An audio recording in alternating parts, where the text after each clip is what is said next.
Paul, we've been asked why ECOBOND LeadDefender doesn't cover as well as regular paints during application. Can you explain this? Well, it does cover as well. It covers what we call a dry hide.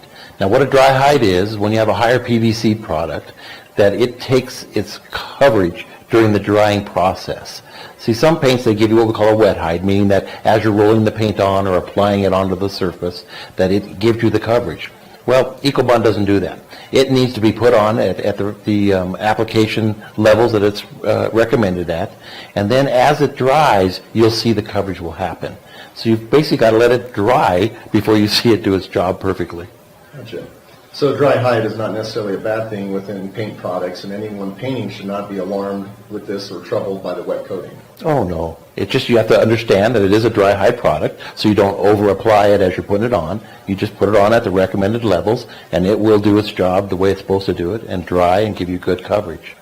So it's the same coverage, but you don't see it until it's dry, basically. Correct. It is the same coverage, and so you don't worry about that. You just have to know that the application is important.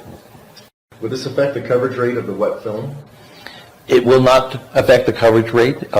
Like I said, recommendation of what the coverage is needed to give you the lead treatment and the painting properties is important. So follow those recommendations, and the product will do its job. Very good. Can you explain hiding versus stain blocking? Well, hiding is what it means when you actually get the coat on the wall and you're covering the substrate and giving yourself an even substrate coating that doesn't have anything bleeding through it. Stain blocking is when you're physically trying to hide something on the wall, a water stain, a magic marker stain, some of that type of stuff. Now, ECOBOND is not made to be a stain blocker, but it will give you good hiding power as it puts it on the wall. Very good. Dry hide would then fall into this, and the hiding would improve once the film has dried, correct?